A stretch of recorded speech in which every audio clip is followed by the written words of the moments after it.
Legal history is being made today as the sentencing in a criminal trial is shown live on television for the very first time. The judge's comments will be broadcast from the Old Bailey in a manslaughter case. 25-year-old Ben Oliver pleaded guilty to killing his grandfather in South London. Rishi Sunak and Liz Truss are going head-to-head in Leeds tonight in the first round of 12 Tory hustings. Tax and spending are expected to be the big battlegrounds as the leadership candidates tour the country, hoping to secure party members' votes. The ballot to decide who gets the keys to number 10 closes on September the 2nd. Culture Secretary Nadine Dorries is backing Liz Truss to tackle the cost of living crisis. Liz isn't talking about business as usual. She's talking about making this country a place that has an invigorating economy and a place where people want to invest and list and stay. And her ideas are exciting, and I think that's the reason why she will be best placed to help people. Tom Daley is among those carrying the Queen's baton at the opening ceremony of the Commonwealth Games tonight. The Olympic gold medal winning diver will help other British athletes kick off proceedings at the Alexander Stadium in Birmingham. The Prince of Wales will read a message from the Queen contained inside the baton. And Labour leader Sir Keir Starmer's in Birmingham today for the Games amid an ongoing row in his party over the sacking of a frontbencher. Shadow Transport Minister Sam Tarry was fired after defying Sir Keir's ban on joining the picket line with striking rail workers. Train services are still disrupted today after yesterday's strike caused travel chaos. Unions have announced a further strike this Saturday and on August the 13th. TV, online and DAB+ radio. This is GB News. Now it's back to Tom.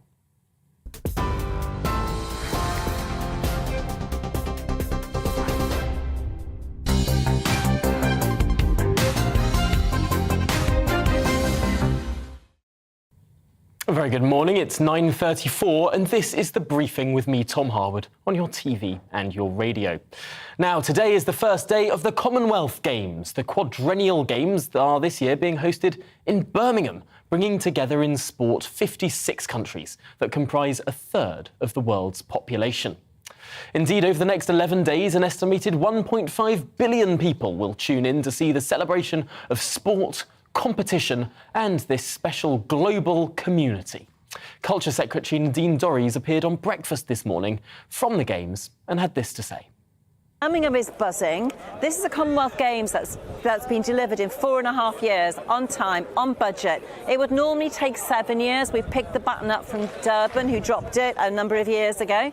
And you can see the impact of what has been a government investment of £600 million, incredible organisation, thousands of athletes here, thousands of volunteers, and the city is buzzing. And the Commonwealth Games will leave a legacy here for Birmingham, and that legacy will be, at the very least, the aquatic centre, newly built, purpose-built aquatic centre over in Sandwell, which I've visited a number of times myself, and the fact that Birmingham is now on the map. It was before, but it's even more so now because of the Commonwealth Games. The West Midlands and Birmingham have had the investment and will benefit from the investment that's come into the Commonwealth Games. So it's all good news here and it's all positive, and we just hope and pray that that will be topped off on Sunday night with the Lionesses in Wembley. Well, in light of those games coming to Birmingham, leadership contender Liz Truss has announced that she wants to supercharge our relations with the Commonwealth. The former Trade Secretary, who of course secured over 70 trade deals for Britain as we left the EU, has now said she wants the Commonwealth to deepen trade connections, becoming a more valuable economic as well as cultural and social partnership. In what Truss is calling the new Commonwealth deal, she wants to expedite bilateral trade agreements with Commonwealth partners, providing a template agreement for the other 55 Commonwealth countries to take advantage of for fast-tracked trade deals. Truss sees the Commonwealth as a potentially vital counterbalance to the influence of China and Russia. It's the largest group of nations that includes neither of those countries. Its members comprise 30% of the votes in the UN. Now, that's something that those following what China is doing, in effect buying up the votes of smaller nations through its strategic investment, people will recognise this as particularly important. Well, tonight, Liz Truss will clash with Rishi Sunak once more, this time in a Conservative Party hustings in Truss's former home city of Leeds. Well, let's discuss this all, the hustings, the race, and indeed this new Commonwealth proposal with a key supporter of Liz Truss, the Conservative MP and former Digital Minister, Chris Philp. Chris, thanks for joining us live from outside Westminster there. I suppose, first of all, how realistic is it that we will get fast-track trade deals with some of these Commonwealth countries? Well, I think it's very realistic. The Commonwealth is a close family, and what Liz is proposing to do is have this template deal that we can very rapidly roll out across these countries and do deals that will be in their interest and our interest to get trade flowing in both directions. And as you say, it will be a very effective bulwark against China's rather alarming global influence. It's interesting looking at how, indeed, some countries, the Bahamas, for example, seem to have been almost facing a little bit away from the United Kingdom, from the Commonwealth, thanks to Chinese investment, quite frankly. Isn't it the case that in order to counteract that Chinese investment, what's needed more than just agreements is potentially investment in these countries to make sure they're not peeled away? Well, first of all, you're right to flag the fact that China has been splashing money around via its Belt and Road Initiative across the globe. And in fact, it's put many developing countries into massive, massive debt. And the Chinese have done that, I think, quite deliberately in order to create financial dependency on them. I think the trade deals are very important. Of course, Liz Truss has an amazing record of signing trade deals from her time as Trade Secretary. But trade deals don't just facilitate trade back and forward. They also facilitate investment, so it will help there. And of course, we've got a very large, still roughly £10 billion a year overseas aid budget, which gives us influence around the world as well. But I think trade and investment are going to be the bedrocks of this new and improved relationship we want to have with the Commonwealth. And I would also say I think developing countries are increasingly becoming aware of the risk that China poses. And when China invests money, or particularly lends money, into these countries, there are a lot of strings attached, and you are ultimately potentially entering into a rather dangerous dance with the Chinese dragon, and the dragon may end up eating you. And I think a lot of these developing countries who have been stung like this are increasingly becoming aware of the risks to themselves posed by these deals that China is trying to push. Well, let's move on now more widely to this contest. The first official hustings of 12 regional hustings, the first in Leeds tonight. We can expect potentially a less bitter divide between Truss and Sunak than we saw on Monday. That got pretty personal, it got pretty heated. Do you expect that it's going to be more focused on policy this evening? Well, I hope it is going to be more focused on policy. That's good for, I think, the party as well as the country to hear a measured debate. I didn't think it was great on that previous debate on Monday when I think Rishi interrupted and spoke over Liz like 20 times, which wasn't a very good look, frankly. So I do hope it's a more measured discussion and they can discuss their ideas. And I believe strongly that Liz Truss's approach is the right one, keeping taxes low, keeping regulation low, to unleash growth in our economy, which will, of course, then in turn lead to higher tax receipts as well as more jobs and higher wages. So I think that the pro-growth, low tax approach, low regulation approach Liz Truss is laying out is really the right for the future of our country, and I expect that will come across in the hustings as it has come across in the debates already. Tonight will be the first time that these two candidates meet since Rishi Sunak has U-turned on his pledge on tax. To what extent will it damage the Liz Truss campaign now that Rishi Sunak is, after all, after saying he wouldn't lower any taxes, he's now proposing that he might cut VAT on fuel bills?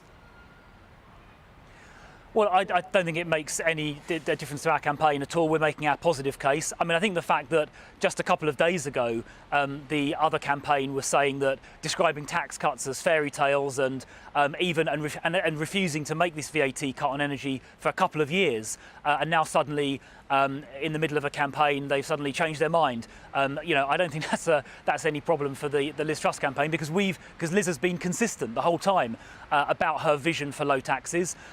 She was an opponent of the national insurance increase in cabinet. She's been clear about reversing that if she's elected. She's going to remove the green energy levy for the coming year. She's always believed in low taxes, and I imagine she'll be delighted that her opponent has rather belatedly come round to her way of thinking. Now, just finally, in a moment, I'm going to speak to a senior official in the RMT about these train strikes. And I just wanted to get your view, Chris Philp, or perhaps the view of the Liz Truss campaign on these train strikes that we're seeing this week. Well, these strikes, I think, are completely unnecessary. They're being promoted by a very militant trade union. Liz has said she will immediately legislate to say that for critical national infrastructure like railways, tubes, buses and so on, there'll have to be a minimum service level delivered during strikes. Other European countries like France and I think either Spain or Italy have similar laws, because it is completely unfair, I think, for militant trade unions like the RMT to ruin everybody's day-to-day life when they're striking. Of course, and they've got a right to strike, they've got a right to make their point heard, but not to the extent that it shuts down the entire country, to the extent that it stops pupils getting to school to sit their exams, which we saw back in June, or stops cancer patients getting to hospital for vital treatment. That is not reasonable, that is not fair, and I think this minimum service level legislation that Liz Truss will introduce is critical. I introduced something similar to Parliament as a backbencher 4 or 5 years ago. It got voted down by the Labour Party at the time. So I think it's very important that the government now takes the initiative, and Liz Truss will do that. She'll do it straight away. She'll stand up to these militant trade unions, and she'll make sure that the lives of ordinary citizens get protected from getting essentially totally ruined and disrupted by militant strike action. Well, Chris Philp, you couldn't have been clearer there. Thank you so much for your time this morning. Really interesting seeing the lay of the land in this leadership contest. Appreciate it. Now, train drivers at 9 rail companies, as we've just discussed, will strike on the 13th of August, in addition to their union ASLEV's planned walkout this Saturday. More than 40,000 members of the RMT union working at Network Rail and 14 train operators were on strike yesterday too, with just 20% of services running on a very limited schedule. Well, RMT General Secretary Mick Lynch says that there has been no progress in talks and noted that the gap between the parties is too big in the dispute over pay, jobs, cuts and terms. Well, I'm delighted to be joined now by Steve Headley, the former RMT Assistant General Secretary. And Steve, I suppose, first of all, what would be your response to what Chris Philp was saying there, and indeed the Liz Truss campaign, that there should be a law to guarantee at least a minimum service on our railways?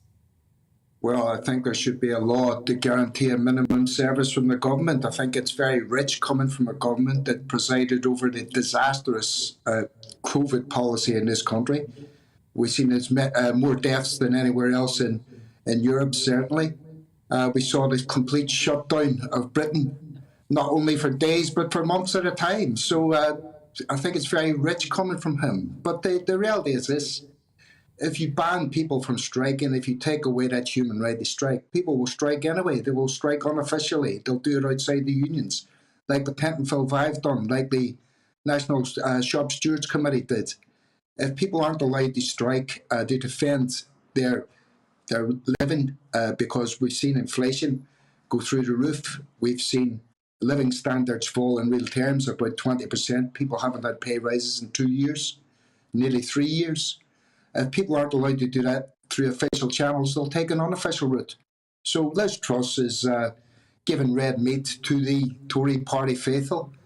I mean, good luck there. I mean, I don't know who that non-entity was just running her campaign, but if he's what she's got to deal with, he's obviously rehearsed his speech very well. And the kindest thing you could probably say, it needs a bit more rehearsing. Well, I'm just going to pick you up there on the COVID numbers, because, of course, It's now been 2 years since the start of COVID. The WHO has brought out its per-person numbers, and the UK, of course, wasn't the best in the world, but indeed the deaths per person were less than Germany, less than Spain, less than Italy, less than Belgium's, pretty much middle of the table if we're going to look at these developed countries. But on your point about people voluntarily walking out under a minimum service requirement, wouldn't this mean that then companies, as they're not allowed to do in many cases currently, they would be able to get in agency workers, people would then be able to go about their business, at least to a degree? Wouldn't that undermine the point of a voluntary strike? Well, where are you going to get agency train drivers? Do you think you can just pick people off a tree and say, here, drive a train, or you get an agency guard or an agency signaller? These people have been trained for years and years to do their job safely and make sure the travelling public are safely. It's just another Tory kite that they're flying. The right wing of the Tory party seem to be trying to outdo each other and coming out with ludicrous ideas. Yeah, let's make everybody cross their own picket lines. Let's bring in agency workers who wouldn't have a clue what they're doing. Let them loose on the network and see what damage they can do. It just doesn't make any sense. Now, lots of people might say that many people who work on the railways are remunerated to a pretty high degree. There are lots of high wages for particularly train drivers, many of them earning well above the average wage. And then there are many industries where pay rises simply aren't coming forward in many parts of the economy right now. Of course, the railways did receive billions upon billions of pounds to keep people in their jobs throughout COVID. I suppose the question is, what makes railway workers different from the rest of the economy who are undergoing a squeeze?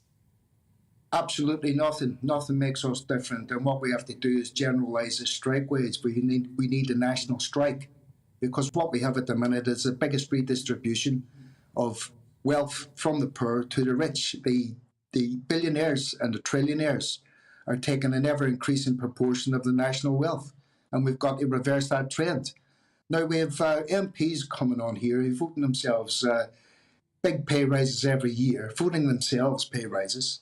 And we've had, as union members, not just us on the railway, but public service workers, the people that were clapped by the Tories every Wednesday night. We were all clapped and told what a great job we were doing.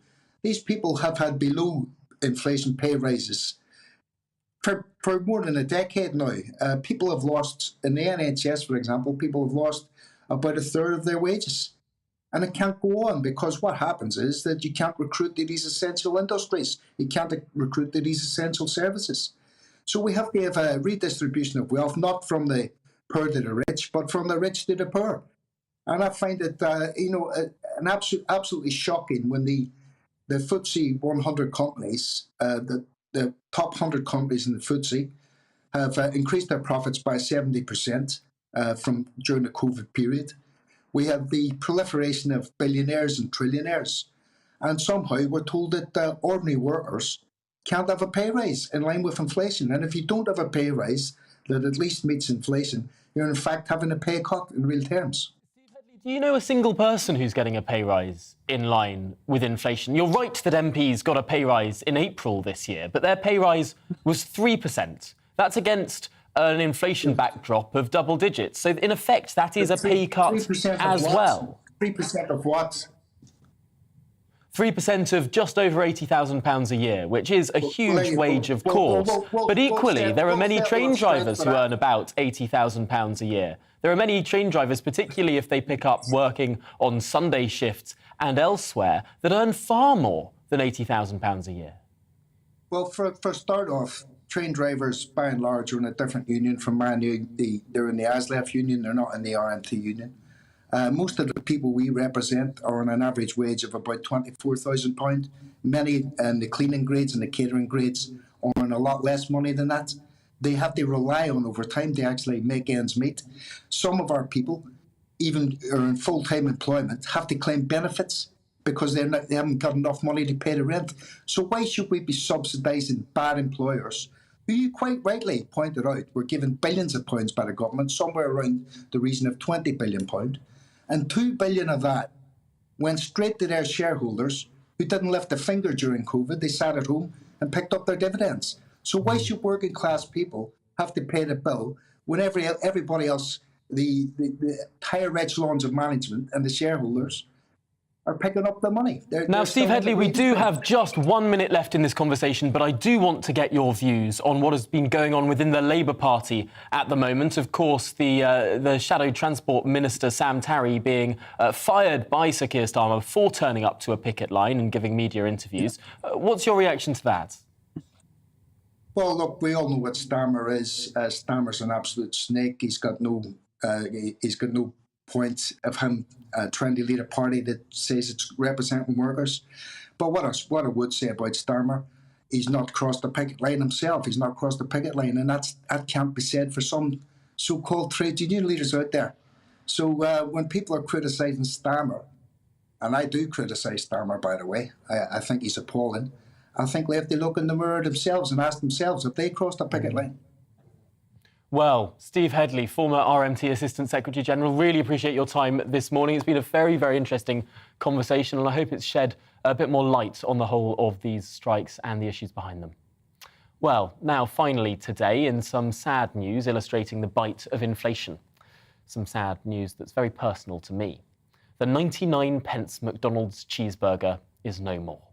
No, the fast food giant has increased the price of several of its items on its menu and is raising the price of its signature cheeseburger for the first time in, get this, 14 years, taking it to £1.19 rather than 99p.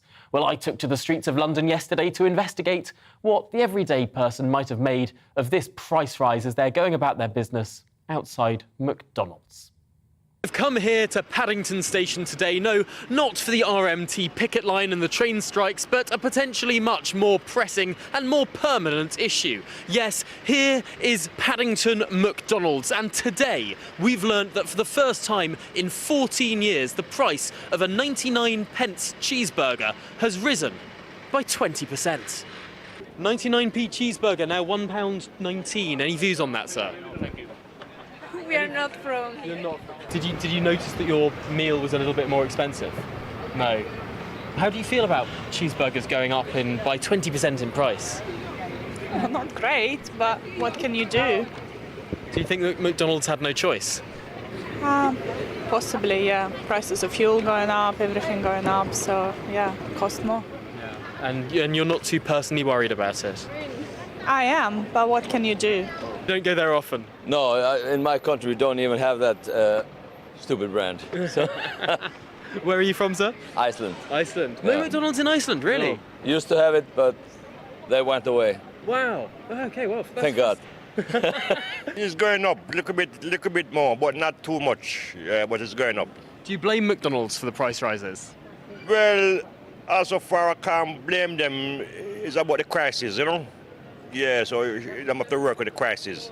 So, you know, them doing good. We can't really blame them, you know.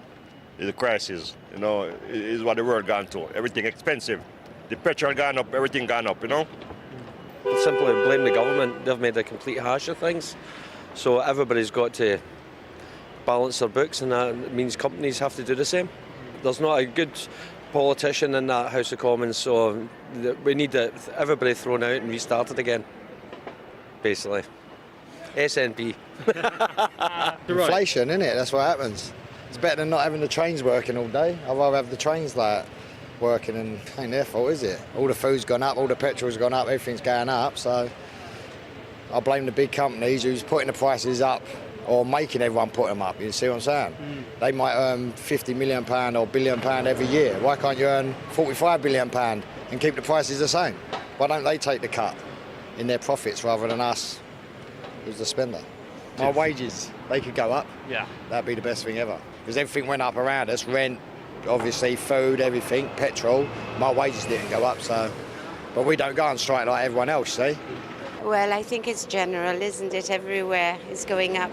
I suppose we'll get used to it, but no, I don't like prices going up either. Have you found that the UK is more expensive than you would have expected? Not really. The food is actually cheaper here. I'm from the Bahamas. The food is actually more affordable here, but the conversion from the dollar to the pound is a little bit more, but it's not more expensive than I expected it to be. Have you found food expensive here in the UK? Yeah. Compared to Denmark? Yeah, very much. More than you were expecting? No, I have read that it was expensive here compared to Denmark. So, what's the inflation like in Denmark right now? oh, prices go up also, but we manage. But the wages don't go up. So there we have it, a sense of acceptance from the public, at least outside this Paddington McDonald's, but also a sense that this is a global problem, a problem outside of the hands, perhaps, of McDonald's itself. Prices are going up just about everywhere we can see. Well, when we reached out to McDonald's for comment, here's what they had to say. Since we opened in the UK in 1974, we have committed to offering great tasting food at affordable prices, and that commitment will not change. But today's pressures mean, like many, we're having to make some tough choices about our prices. We understand that any price increases are not good news, but we have delayed and minimised these changes for as long as we could. Well, that's it from me this morning on The Briefing. Up next, it's To The Point. But first, here's your weather forecast. Hello there and welcome to your latest broadcast from the Met Office. It is going to be a largely dry day ahead this Thursday. There'll be some sunny spells and feeling quite warm as well. So let's look at the reason for this. Is high pressure is still dominating our weather pattern, meaning it is generally dry out there for the next 24 hours or so. And that's the case this morning. There'll be lots of dry weather across the UK under the influence of this high pressure, with the exception though of northern England, southern parts of Scotland. Cloudy start here with some patchy rain, but this should soon start to fizzle out. And then for many, a bright day to come, plenty of sunny spells developing, always thickest cloud across northern parts of England, southern Scotland, a few showers across central and northern parts of Scotland too, but lots of dry weather to come. And in those bright or sunny spells, temperatures lifting high teens, low 20s, and 24 or 25 as a high towards the London area. So feeling quite warm. Into the evening time, sunshine to end the day for many. Thicker cloud, though, developing across the central spine of the UK means during the early hours it could just become thick enough for one or two light outbreaks of rain. But elsewhere, generally clear skies holding on and keeping it dry. But despite those clear skies, it will be a mild night. Temperatures 11 to 15 in the towns and cities, perhaps a little bit lower in the countryside. So a sunny but mild start to Friday morning, with the exception of the Pennines and Northern Hills here. We could just see one or two splashes of light rain where we do have thicker cloud. But otherwise, dry day to come on Friday. One or two light showers developing across the southeast of England with the heat of the day. One or two later on across northern parts of England, southern Scotland. And a warm feeling day. Temperatures low 20s for many, locally high 20s, 26 or 27 towards the southeast. And into the weekend, we see an increasing risk of some rain, particularly across the north and the west of the UK. Temperatures around average, but staying above across southern areas. And here we could see highs approaching 28 or 29 by Sunday.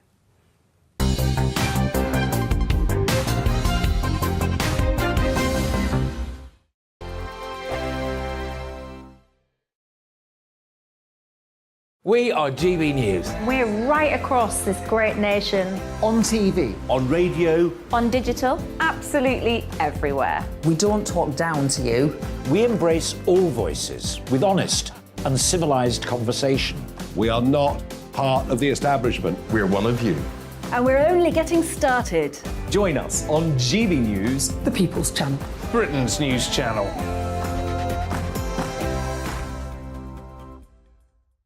Hi there, it's Stephen and Anne.